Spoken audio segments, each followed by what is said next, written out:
Growth hormone injection ಬಗ್ಗೆ ಹೆದರ್ತಿದ್ದೀರಾ? ನಿಮ್ಮ ಮಗುಗೆ ಡೈಲಿ ಇಂಜೆಕ್ಷನ್ ಕೊಡಬೇಕು ಅಂತ ಕೇಳೋದಕ್ಕೆ ಭಯ ಆಗುತ್ತೆ ಅಲ್ವಾ? ಆದರೆ ಒಂದು ಚಿಕ್ಕ ಇಂಜೆಕ್ಷನ್ಗೆ ಹೆದರಿ ಅದರಿಂದ ಆಗೋ ದೊಡ್ಡ ಅನುಕೂಲನ ಮಿಸ್ ಮಾಡ್ಕೋತಿದ್ದೀವಾ? ಗ್ರೋತ್ ಹಾರ್ಮೋನ್ ಥೆರಪಿ ಅಂತ ಕೇಳಿದ ತಕ್ಷಣ ಹಲವಾರು ಪೇರೆಂಟ್ಸ್ ಹೆದರ್ತಾರೆ. ಅದು ಅನ್ಸೇಫ್ ಅಂತ ಅಲ್ಲ, ಡೈಲಿ ಇಂಜೆಕ್ಷನ್ ಅಂತ. ಪೇರೆಂಟ್ಸ್ ಸಾಮಾನ್ಯವಾಗಿ ಕೇಳೋ ಕ್ವೆಶನ್ಸ್ ಏನಂದರೆ, ಡೈಲಿ ಇಂಜೆಕ್ಷನ್ ಕೊಡಬೇಕಾ? ತುಂಬ ನೋವಾಗುತ್ತಾ? ಇನ್ನೂ ಸ್ವಲ್ಪ ವೇಟ್ ಮಾಡ್ಬೋದಾ? ಟ್ಯಾಬ್ಲೆಟ್ ಅಥವಾ ಪೌಡರ್ ರೂಪದಲ್ಲಿ ಯಾವುದೇ ಟ್ರೀಟ್ಮೆಂಟ್ ಇಲ್ವಾ? ಸೊ ಇದನ್ನು ಕ್ಲಿಯರ್ ಆಗಿ ಅರ್ಥ ಮಾಡ್ಕೊಳ್ಳೋಣ.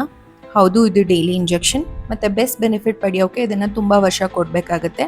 ಮತ್ತು ಇದು ಟ್ಯಾಬ್ಲೆಟ್ ಅಥವಾ ಪೌಡರ್ ರೂಪದಲ್ಲಿ ಅವೈಲೇಬಲ್ ಇಲ್ಲ. ಆ್ಯಂಡ್ ವೆರಿ ಇಂಪಾರ್ಟೆಂಟ್ ಪಾಯಿಂಟ್ ಏನು ಗೊತ್ತಾ? ಇಂಜೆಕ್ಷನಿಂದ ಆಗೋ ಪೇನ್ ದಿನಕ್ಕೆ ಕೆಲವೇ ಸೆಕೆಂಡ್ಸ್ ಮಾತ್ರ, ಆದರೆ ಇದರಿಂದ ನಿಮ್ಮ ಮಗುಗೆ ಸಿಗೋ ಬೆನಿಫಿಟ್ಸ್ ತುಂಬ. ಇದು ಒಂದು ಸೈಂಟಿಫಿಕ್ಲಿ ಪ್ರೂವನ್ ಟ್ರೀಟ್ಮೆಂಟ್, ಆದರೆ ಇದನ್ನು ಎಲ್ಲ ಮಕ್ಳಿಗೂ ಕೊಡೋದಕ್ಕಾಗಲ್ಲ.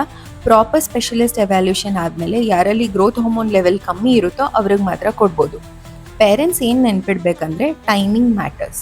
ಟ್ರೀಟ್ಮೆಂಟ್ ಬೇಕು ಅನ್ನೋ ಸಿಚುವೇಶನ್ ಇದ್ದರೆ ಅರ್ಲಿ ಸ್ಟಾರ್ಟ್ ಮಾಡಿದಾಗ ಬೆಸ್ಟ್ ಹೈಟ್ ಔಟ್ಕಮ್ ಸಿಗುತ್ತೆ. ತುಂಬ ಲೇಟ್ ಮಾಡಿದ್ರೆ ಗ್ರೋತ್ ಆಪರ್ಚುನಿಟಿ ಮಿಸ್ ಆಗಿ ಬೆನಿಫಿಟ್ ಕಡಿಮೆ ಆಗ್ಬೋದು. ಹಾಗಾಗಿ ಇದು ಇಂಜೆಕ್ಷನ್ ಅಂತ ಹೆದರಬೇಡಿ. ನಿಮ್ಮ ಮಗುಗೆ ಲಾಂಗ್ ಟರ್ಮ್ನಲ್ಲಿ ಏನು ಬೆನಿಫಿಟ್ ಸಿಗ್ಬೋದು ಅನ್ನೋದನ್ನು ನೋಡಿ.